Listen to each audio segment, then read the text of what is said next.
On a cold winter trail, a poor cowboy finds a woman lying in the snow, barely alive. He doesn't ask who she is or what happened. He just helps her because it's the right thing to do. 2 weeks later, a letter arrives. The cowboy finds out that the woman he saved owns the biggest cattle ranch in the whole valley.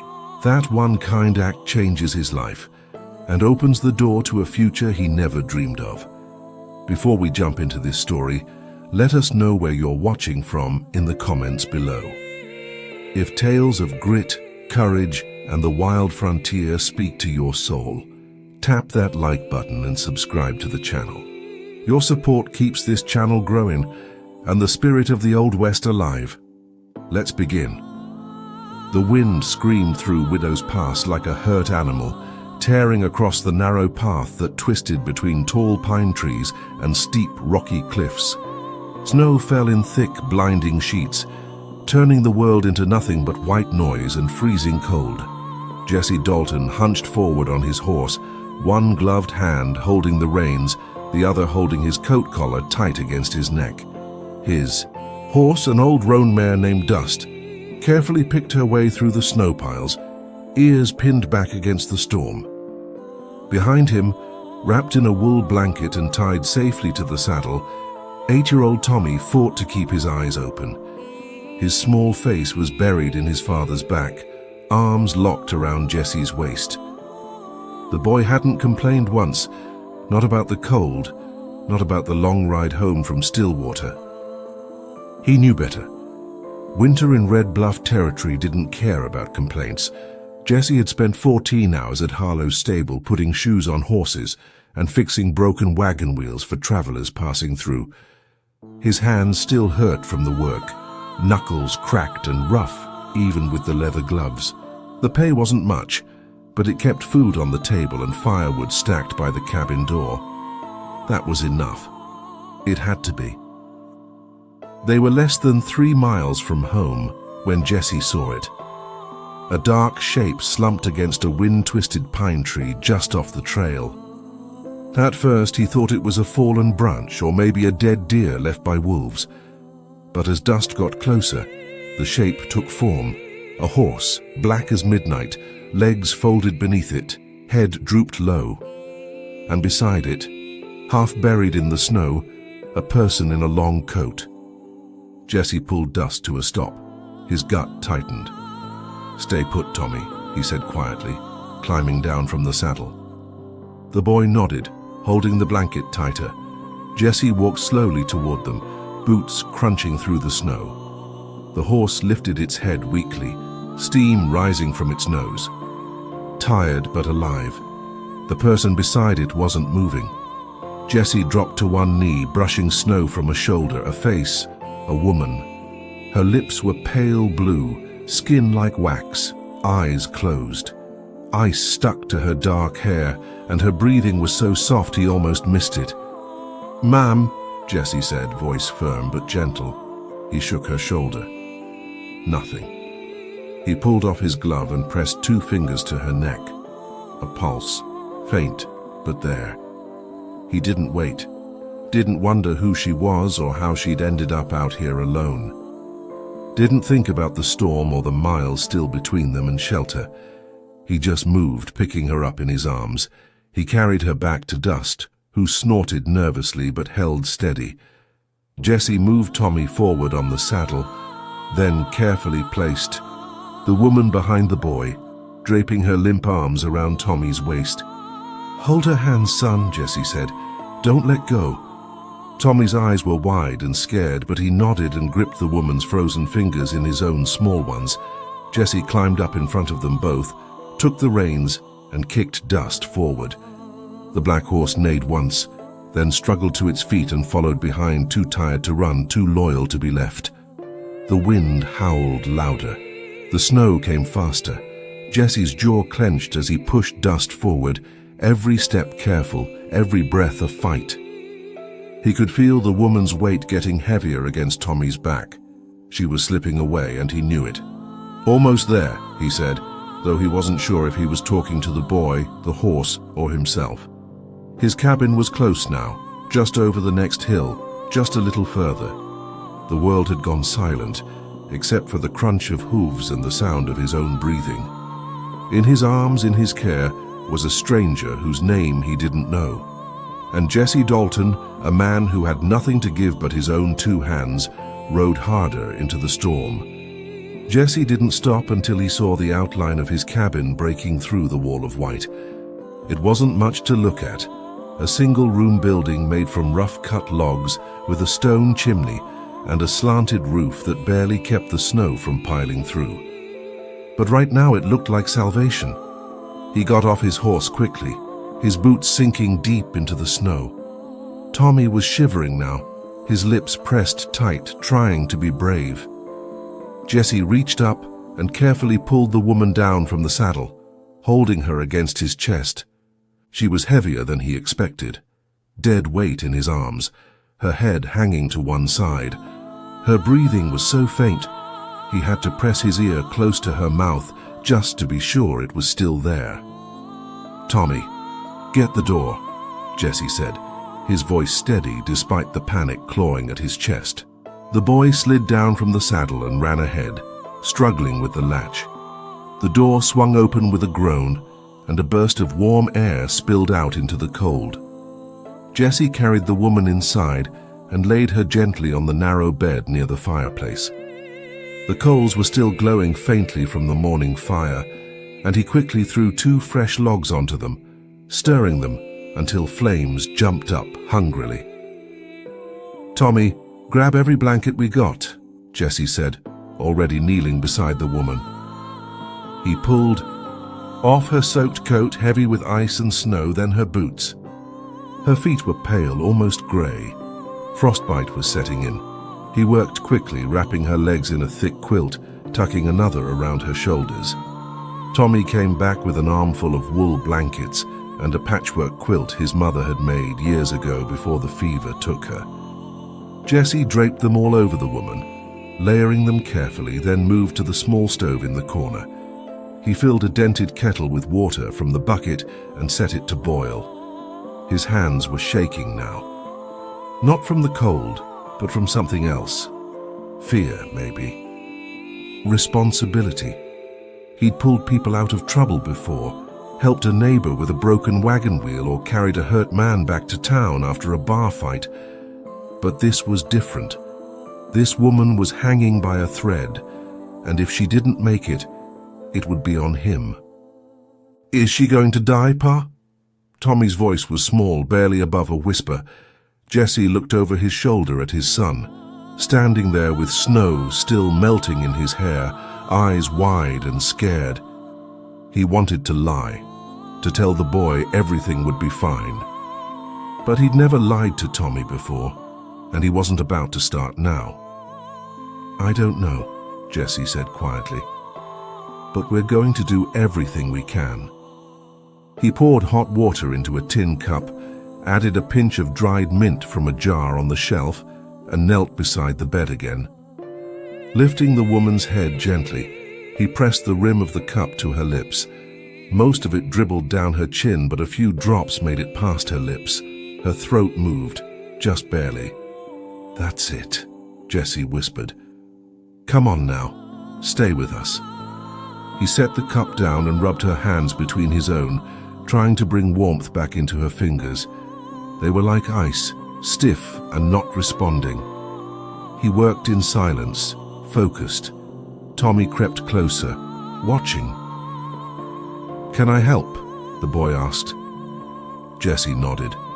"Feed the fire, keep it hot." Tommy moved to the fireplace, carefully adding kindling, his small hands steady despite the fear in his eyes. The flames grew brighter, casting long shadows across the walls, the cabin filled with warmth. And slowly, painfully slowly, color began to come back into the woman's face. Her eyelids fluttered once, twice. Then her lips parted, and a soft, broken sound came from her throat. Not words, just breath. But it was enough. Jesse breathed out, a weight lifting from his chest. She was still here, still fighting. He sat back, wiping his forehead with the back of his hand, and glanced at Tommy. The boy was watching him with something like wonder. "You did good, son," Jesse said quietly. Tommy smiled just a little. "So did you, Pa." The fire crackled softly, filling the cabin with a warmth that felt almost sacred after the brutal cold outside. Jesse sat in the wooden chair by the fireplace, elbows resting on his knees, watching the woman on the bed. Her breathing had gotten steadier, deeper now, more certain. The color had returned to her cheeks, faint but there, like the first blush of sunrise over the mountains. Tommy sat cross-legged on the floor near the stove, stirring a pot of beans and salt pork that bubbled over the heat. He'd added a little, water to stretch it further, the way his father had taught him. It wasn't much, but it was hot, and that mattered more than taste tonight.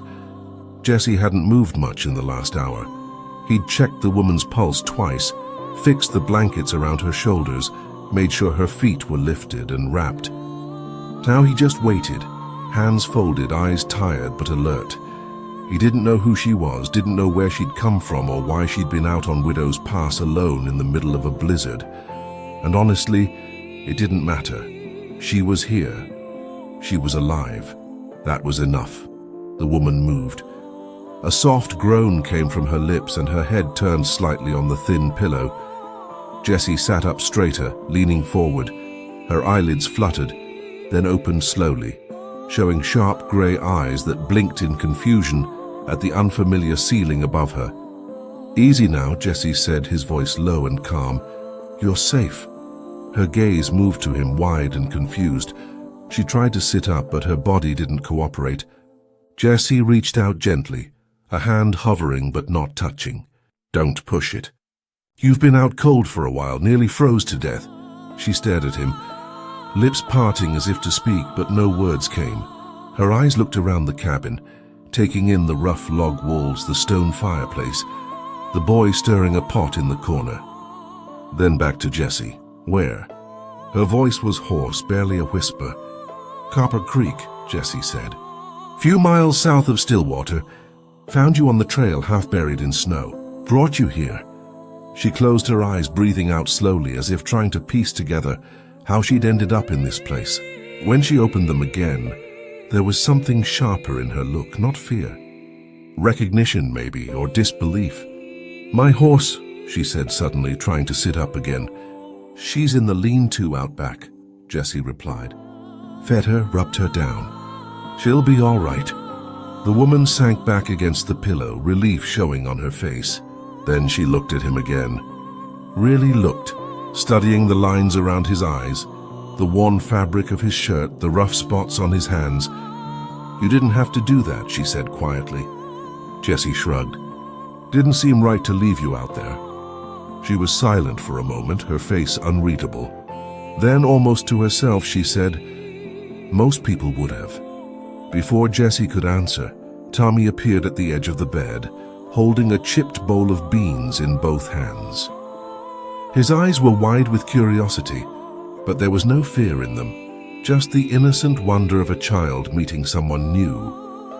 "Pa said you were real cold," Tommy said, offering the bowl. "This will warm you up." The woman's look softened. She reached out slowly, taking the bowl with shaking hands. "Thank you," she said, her voice steadier now. Tommy grinned. "You got a name?" "Tommy," Jessie said gently, a quiet warning, but the woman smiled just faintly. "It's all right." She looked at the boy. "Kate, my name's Kate." Tommy nodded seriously, as if memorizing it. "I'm Tommy, that's my pa, Jessie." Kate glanced at Jessie again, something changing in her face. Gratitude, maybe, or something deeper. "Thank you, Jessie," she said softly, "for not leaving me out there." Jessie just nodded once, his face unreadable. "Eat up," he said. "You'll need your strength." And as the fire crackled and the storm outside began to fade, the three of them sat together in the quiet warmth of the cabin, strangers no longer. The night settled in around them, thick and quiet. Outside, the wind had finally stopped howling, leaving behind only the soft whisper of snow sliding off the roof. Inside the cabin, the fire burned steady, casting long shadows that danced across the walls like ghosts of old memories. Kate sat propped up on the bed now, the bowl of beans resting in her lap. She ate slowly, carefully, as if each bite needed concentration. Jesse had moved back to his chair, giving her space, while Tommy sat on the floor nearby, carving a piece of wood with a small knife, his tongue poking out in concentration. Kate watched them both in silence. The man, broad-shouldered and weathered, his face shaped by hard winters and harder work. The boy, small and serious, too grown up for his age in the way children become when life doesn't give them the luxury of being innocent. There was something painfully familiar about this place, about the simplicity of it. It reminded her of something she'd lost a long time ago. "How long have you lived here?" Kate asked, breaking the silence. Jesse looked up. "Going on 6 years now. Built it myself after my wife passed." Kate's look softened. "I'm sorry." He nodded once, the gesture brief, practiced. Tommy was just 2. Needed a place to raise him. This was all I could afford. "It's honest work," Kate said, glancing around the cabin.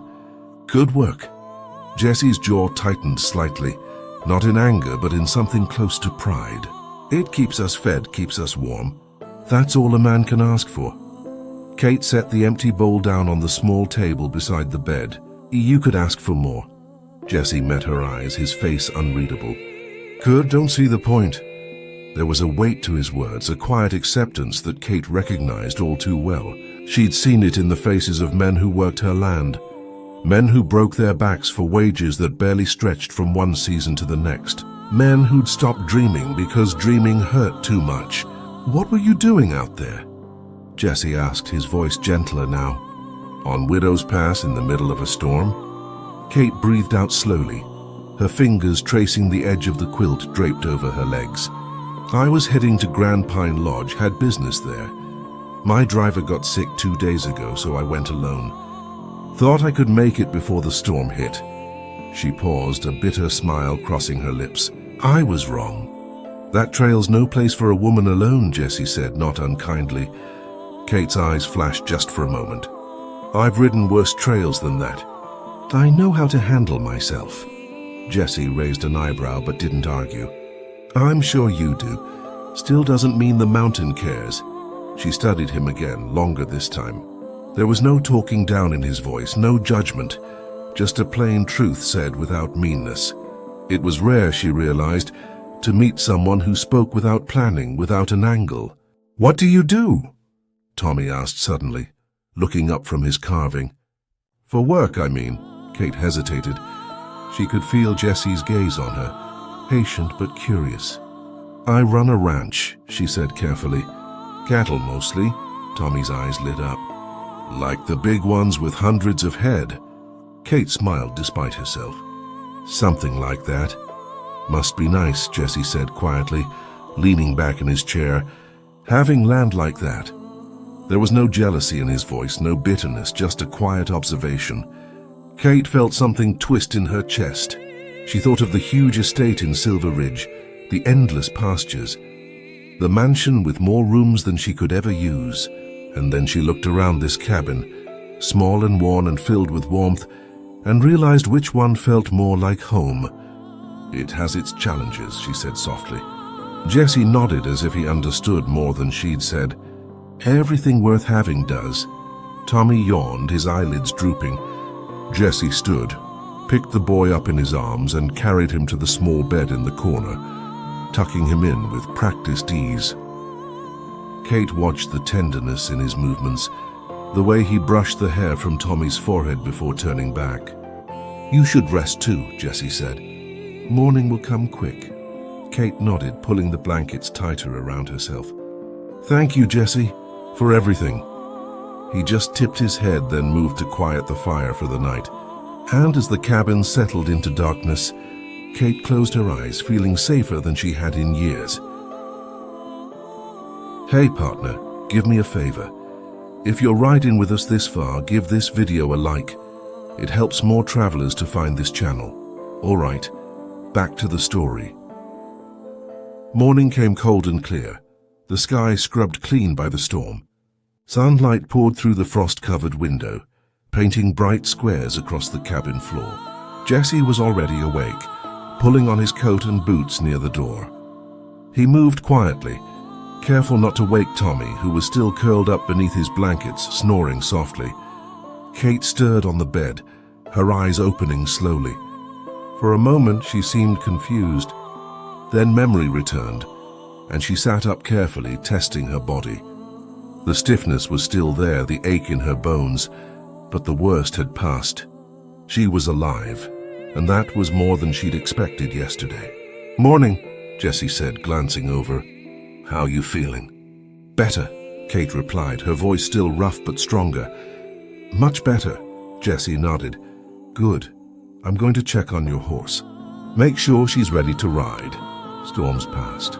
Roads should be clear enough by midday. Kate swung her legs off the bed, testing her weight. Her boots sat near the fire, dried and warmed. "I can help." "No need," Jessie said, already pulling on his gloves. "I'll just rest up." Before she could argue, he was out the door, letting in a sharp blast of cold air before closing it behind him. Kate stood slowly, steadying herself against the wall, then moved to the window. Through the frosted glass, she watched Jessie walk through the snow toward the small lean-to behind the cabin. Tommy woke a few minutes later, rubbing his eyes and walking over to stand beside her. "He's always like that," the boy said matter-of-factly. "Always fixing things even when nobody asks." Kate smiled. "Sounds like a good man." "Best man I know," Tommy said with the complete certainty only a child could have. Outside, Jessie worked with quiet skill. He had already fed Kate's horse, a fine black mare with good lines and expensive gear. Too expensive for someone traveling alone, he thought, but he didn't think about it much. He checked her hooves, ran his hands along her legs, looked over the saddle for damage. The leather was high quality, barely worn. Everything about this woman spoke of money, of a life far removed from his own. But she hadn't acted like it, hadn't looked down at his cabin or turned her nose up at the simple food. She'd said thank you like she meant it, like gratitude wasn't just a word, but something she felt in her bones. Jessie found a loose strap and tightened it, then adjusted the stirrups. When he was satisfied the mare was sound, he led her around front and tied her to the porch rail. Kate was standing in the doorway now, wrapped in her coat, her color fully returned. "She's ready," Jessie said simply. "Should get you back to Stillwater without trouble." Kate stepped down off the porch, running a hand along the mare's neck. The horse made a soft sound, nuzzling her shoulder. "You didn't have to do all this," she said quietly. Jessie shrugged. "Horse needed tending. Didn't make sense to send you off with loose gear." Kate turned to face him, her gray eyes searching his. Most men would have asked for payment or at least expected it. "I'm not most men." She held his gaze for a long moment, and something passed between them. An understanding, maybe. A recognition of something rare in a world that often felt too hard, too businesslike. She reached into her coat pocket, pulled out a folded bill. "Please," she said, "let me." Jessie held up a hand, shaking his head. "Keep it. You'll need it more than me on the road." Kate's jaw tightened, not in anger, but in something closer to disbelief. She tucked the money back into her pocket slowly, then looked at Tommy, who'd come out to stand beside his father. "You take care of him?" she said to the boy. Tommy nodded seriously. "I always do." Kate got on her horse with practiced grace, settling into the saddle. She looked down at Jessie one last time. "I won't forget this, Jessie Dalton." "Safe travels, Miss Kate," he said, tipping his hat. She turned the mare toward the trail, then stopped, glancing back over her shoulder. "You're a good man, better than you know." And then she was gone, riding toward the horizon, leaving nothing behind but hoofprints in the snow and a question Jessie couldn't quite shake. Who was she really? 3 weeks passed like water over stone, slow and steady, wearing away at the memory until it felt almost like a dream. The snow had melted in patches, leaving the ground muddy and raw, the earth breathing again after the long freeze. Spring wasn't here yet, but it was coming, creeping in on the edges of each day. Jesse's life returned to its familiar rhythm. Up before dawn, coffee boiled over the stove. Tommy dressed and fed before the walk into Stillwater. Work at Harlow's was steady, predictable. Horses needed shoeing, wagons needed fixing. And Jesse's hands knew the work without thinking. Hammer and anvil, leather and iron, the smell of hot metal and horse sweat filling his lungs. He didn't talk much about the woman he'd saved. A few folks in town had heard rumors. Someone passing through who'd seen the black mare tied to his porch that morning. Someone else who'd spotted a well-dressed woman riding out towards Silver Ridge. But Jesse offered no details, and people knew better than to press him. He wasn't the type to turn a good deed into a story. Still, there were moments, quiet moments, when he'd pause mid-swing at the anvil, or when he'd be walking home at dusk with Tommy chattering beside him. And he'd think of her, Kate, the way she'd looked at him with those sharp grey eyes, like she was seeing something most people missed. The way she'd thanked him, not with politeness, but with something real, something raw. He wondered if she'd made it to her destination, wondered if she thought about that night at all, or if it had already faded into the background noise of her life, just another close call on a dangerous road. Tommy asked about her once a week after she'd left. "You think we'll see Miss Kate again, Pa?" Jesse had been fixing a bridle by lamplight, his hands working the leather with practiced ease. He didn't look up. "I doubt it, son. She's got her own life. We got ours." Tommy had nodded, accepting the answer the way children do when they trust their father's word completely. But Jesse had caught the flicker of disappointment in the boy's eyes, and it had settled in his chest like a stone. Life went on. Bills came. Bills were paid, barely. The roof started leaking again in the back corner, and Jesse patched it with tar and old shingles taken from a collapsed barn outside town. Tommy brought home a stray cat, orange and scrawny, and Jesse let him keep it despite the extra mouth to feed. The boy needed something to care for, something small and alive that depended on him. One evening, as they sat on the porch watching the sun sink behind the mountains, Tommy spoke up again. "Do you think she remembered us?" Jesse looked down at his son, at the way the fading light caught in his hair, the same color his mother's had been. "I think so," he said quietly. "But remembering and coming back are different things." Tommy frowned, thinking it over. "But she said she wouldn't forget. People say a lot of things, Tommy. Doesn't always mean they can keep them." The boy fell silent, leaning against his father's side. Jesse wrapped an arm around him, pulling him close. The cat purred in Tommy's lap, and somewhere in the distance a coyote called out to the coming night. Jesse told himself he didn't expect anything, told himself that saving her life had been the right thing to do, and that was enough. He didn't need gratitude, didn't need recognition. He'd done what any decent man would do, and the world didn't owe him anything for it. But late at night, when the fire burned low and Tommy was asleep, Jesse would sometimes find himself staring at the door, wondering if she'd really meant it when she said she wouldn't forget. Wondering if somewhere out there, in a world far bigger and wealthier than his own, she ever thought about the man who'd pulled her from the snow and asked for nothing in return. He told himself it didn't matter, but deep down in a place he didn't often visit, he wondered if maybe, just maybe, it did. The rider came on a Thursday afternoon, just as Jesse was finishing up a wheel repair outside Harlow's. The sun hung low in the sky, painting everything gold and amber, and the air still carried the bite of winter's last breath. Jesse was wiping his hands on a rag when he heard the hoofbeats, steady and purposeful, coming up the main road through Stillwater. He glanced up. A man in a clean suit and bowler hat sat on a chestnut horse, looking out of place among the dust and rough timber buildings. The stranger's eyes scanned the street until they landed on Jesse, and then he turned the horse directly toward him. "Jesse Dalton?" the man called out. Jesse straightened, wariness creeping into his posture. Men in suits rarely brought good news. "That's me."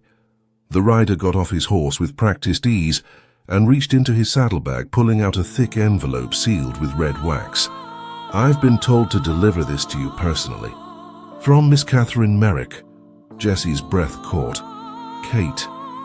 He took the envelope slowly, turning it over in his hands.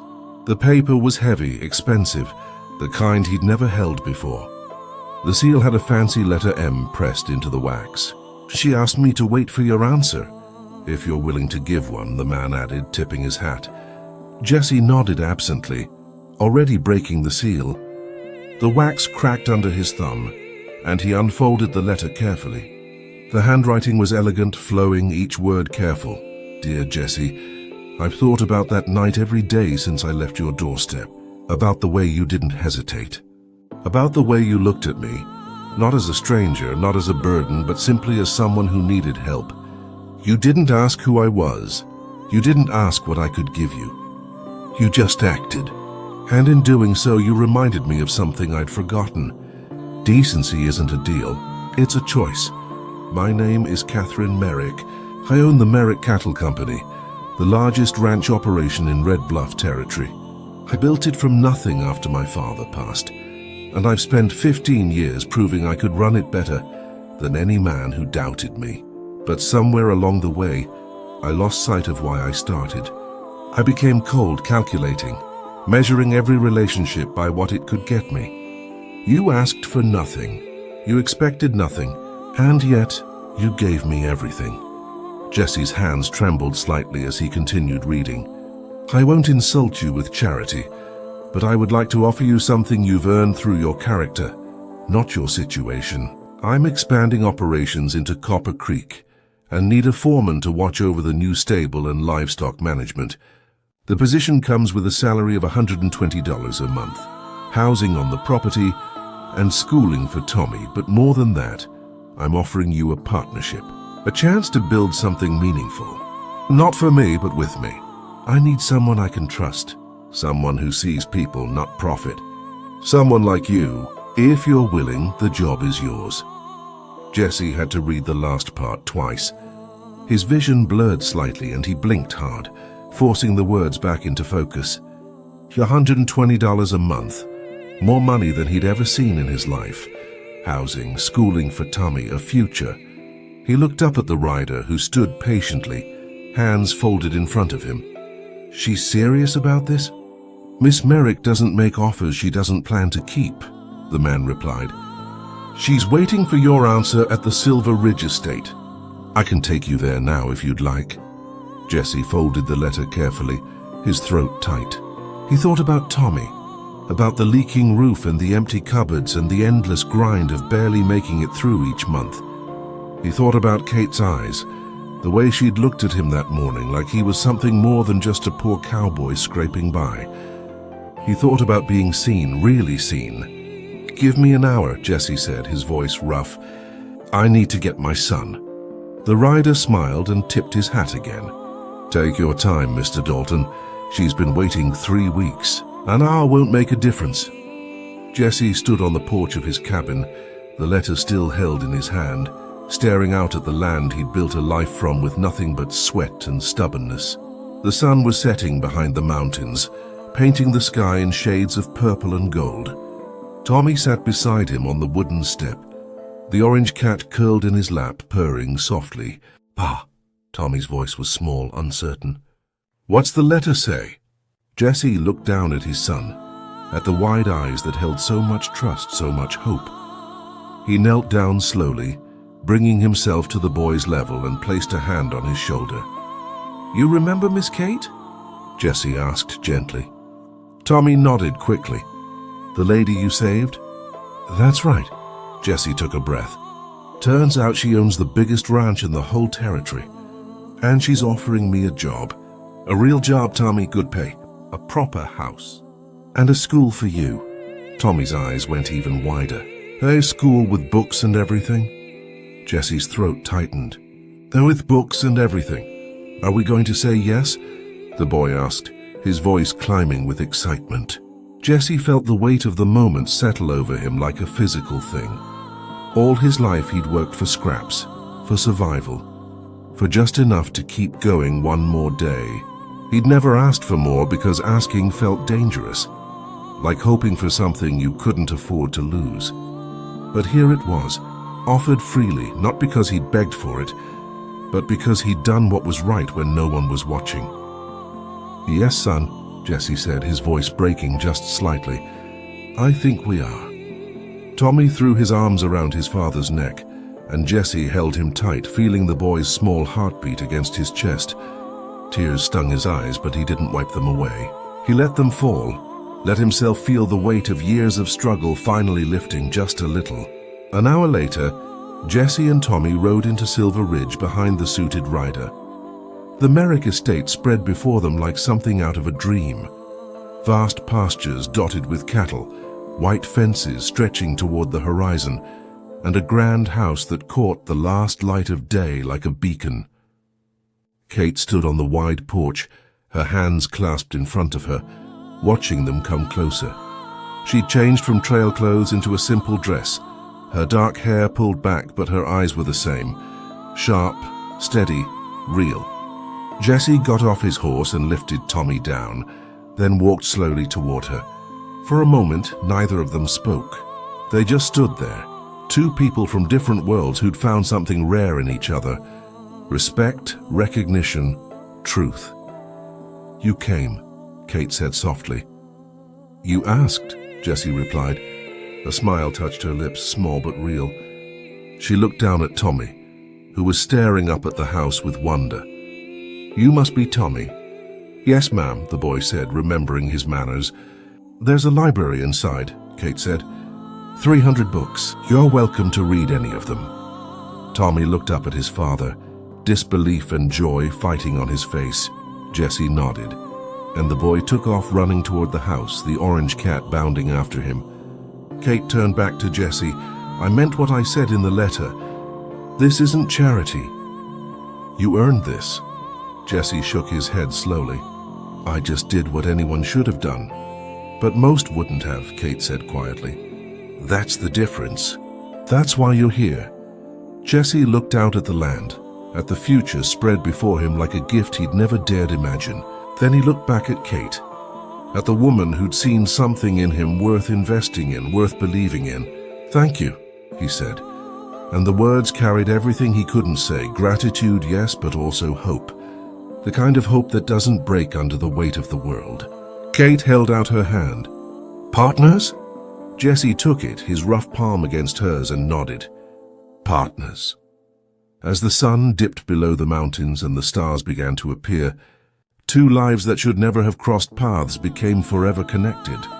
A cowboy and a cattle queen, bound not by chance but by the simple, lasting power of doing what's right. And in that moment, everything changed.